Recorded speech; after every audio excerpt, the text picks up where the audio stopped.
Madame Semaouane. Merci, Monsieur le Président. Vous allez voir que je vais aller dans le même sens que notre collègue Jean-Dionys du Séjour. Et c'est bien logique puisque nous avions eu les mêmes remarques en commission la semaine dernière. Avant de commencer, Monsieur le Vice-président, je tiens à m'excuser parce que je n'avais jamais vu écrit le mot Fester. Et donc, je croyais que vous prononciez à la parisienne un mot occitan. Voilà, bon, bref. Fermons la parenthèse. Donc, je m'excuse. Pour en revenir à notre sujet, créer un syndicat mixte des transports, pourquoi pas? Oui, c'est probablement une bonne idée.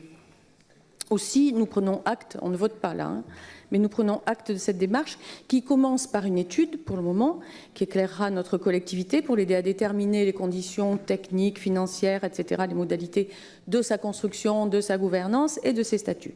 Alors certes, nous comprenons que ce syndicat sera subdivisé en bassins de mobilité et qu'il prendrait essentiellement 3 compétences. Je vous rassure, je ne vais pas tout relire, mais je les rappelle. Elles sont importantes et elles justifient en tout cas la formation d'un syndicat, je tiens à le dire.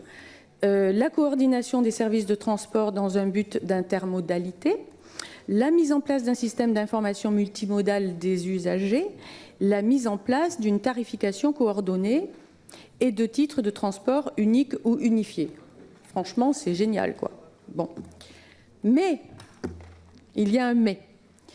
On note aussi que ce syndicat, comme vient de le dire Jean-Dionys du Séjour, pourra aussi avoir des compétences facultatives et percevoir des recettes nouvelles au titre du versement transport additionnel. Aussi, je vous pose la question, devons-nous comprendre qu'une nouvelle charge sera ponctionnée sur les entreprises?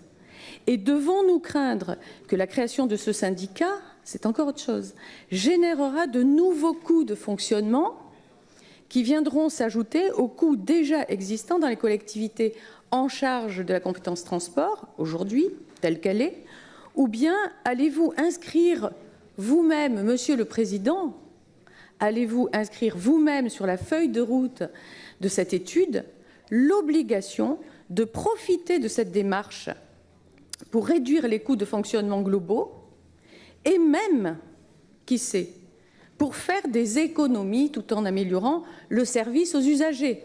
Beau défi quand même. Sur le principe de lancer cette étude, donc nous sommes favorables, même si on ne vote pas, parce que ces objectifs sont vertueux, mais nous serons très vigilants à ce que les suites ne nous entraînent pas sur le terrain glissant de l'augmentation des dépenses de fonctionnement, car ne perdons jamais de vue, Monsieur le Président, mes chers collègues, que les grandes régions d'aujourd'hui ont été créées pour dégager des économies d'échelle et non le contraire. Merci. Y a-t-il d'autres observations ?